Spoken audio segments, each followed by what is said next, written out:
Yoga nunca superou a mãe, e talvez ele nem quisesse superar. Todo mundo chama ele de frio, mas a verdade é que ele estava quebrado. Hoje, vamos mergulhar nas profundezas do mar da Sibéria e também da psique humana, para entender por que o Yoga é, secretamente, o personagem mais trágico de Cavaleiros do Zodíaco e como sua história ecoa em nossas próprias vidas. A história de Yoga começa com um naufrágio, mas não um naufrágio qualquer. Diferente dos outros órfãos, que perderam tudo e todos e foram forçados a aceitar a ausência, Yoga sabia exatamente onde o corpo da mãe estava. Não era uma memória distante, era uma presença constante, acessível a poucos metros de profundidade. Ele podia visitá-la e talvez esse tenha sido o maior erro dele. E foi exatamente isso que ele fez, repetidamente transformando o ato de luto em um ritual doloroso e viciante. Ele não visitava a mãe, ele visitava a dor. E quando você alimenta a dor, ela vira casa. Essa fixação, essa recusa em seguir em frente, é o que chamamos de nostalgia patológica. Uma âncora emocional tão pesada que o impede de viver o luto de forma saudável. Mergulhar naquelas águas não era apenas parte de seu treinamento para se tornar um cavaleiro de cisne. Era uma tentativa desesperada de manter o cordão umbilical intacto, de se agarrar ao último vestígio físico da mãe, como se a proximidade pudesse de alguma forma reverter a perda. Na psicologia, isso se assemelha a um luto complicado. A frieza de Yoga, que muitos interpretam como força, desapego ou até mesmo arrogância, é na verdade uma máscara, uma armadura psíquica forjada na dor. É um sintoma profundo de uma mente que se desliga da realidade emocional para sobreviver a um sofrimento insuportável. Pense no Shun, que chora abertamente, extravasando sua dor, permitindo que ela flua e, eventualmente, se dissipe. Yoga, por outro lado, chora para dentro, transformando suas lágrimas em cristais de gelo, em uma barreira impenetrável de indiferença. Essa é a dissociação em ação. A emoção é tão avassaladora que o cérebro a congela, a capsula para que o indivíduo possa continuar funcionando.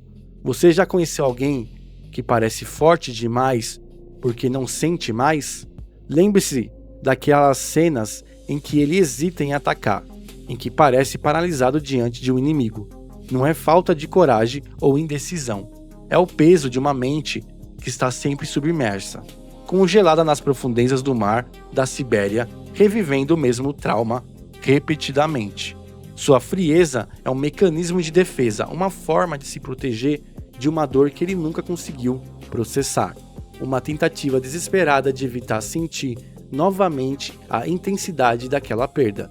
É como se ele vivesse em um estado de anestesia emocional, onde a dor é constante, mas abafada, para que ele possa suportar a existência.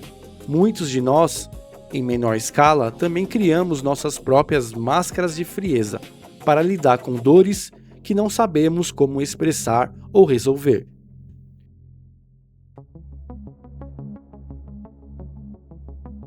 Se Camus tentou libertar Yoga, Casa revelou que ele nunca foi livre.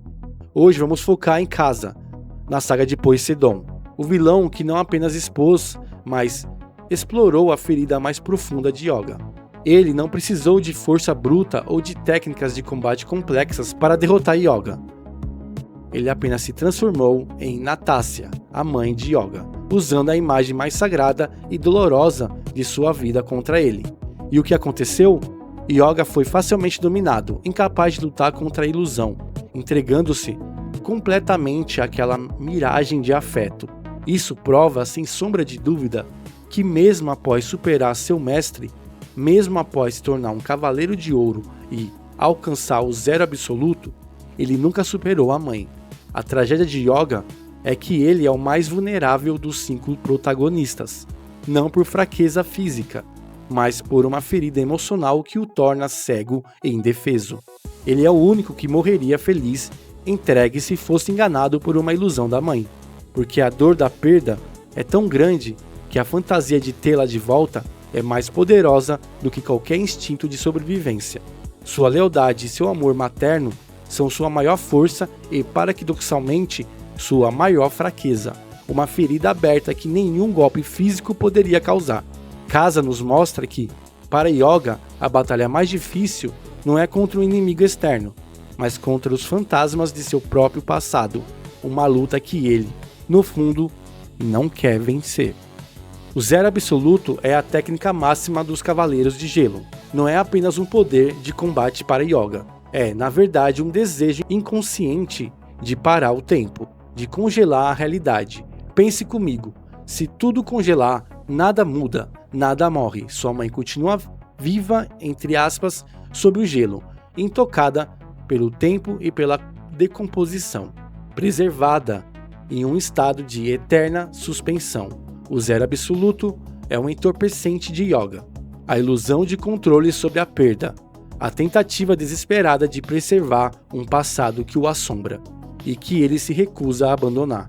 É a manifestação física de sua dissociação emocional, onde ele tenta congelar não apenas o ambiente, mas também suas próprias emoções, para não ter que lidar com a dor da mudança e da finitude. E o fardo de seu Cavaleiro de Aquário é aceitar que ele será o guardião dessa solidão para sempre, condenado a um inverno eterno, onde o tempo não avança e a dor nunca se dissipa. É uma metáfora poderosa para aqueles que se agarram ao passado, que se recusam a deixar ir, e que, ao fazer isso, acabam congelando suas próprias vidas, impedindo-se de experimentar novas alegrias e de construir um futuro.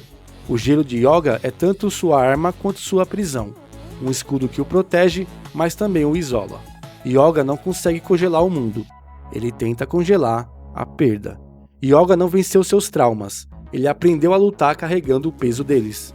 Ele é o lembrete de que, às vezes, a armadura mais pesada não é feita de ouro, mas de memórias que não conseguimos soltar, de lutos que se recusam a ser vividos, de feridas que se tornam parte de quem somos.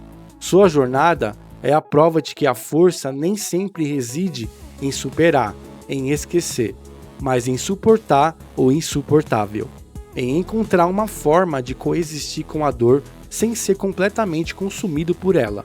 É uma lição sobre resiliência, não no sentido de se livrar da dor, mas de aprender a lutar apesar dela.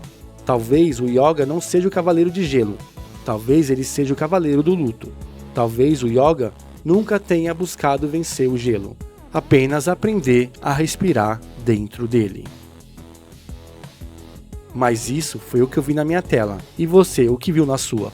O que você acha? Você acredita que Yoga algum dia será realmente feliz? Que ele conseguirá se libertar desse inverno eterno de sua alma? Ou ele está condenado a viver para sempre com o fantasma de sua mãe? Deixe sua opinião nos comentários e não se esqueça de curtir e se inscrever no canal para mais análises profundas como essa, que nos fazem refletir sobre os heróis que amamos e sobre nós mesmos. Fique bem e até o próximo vídeo.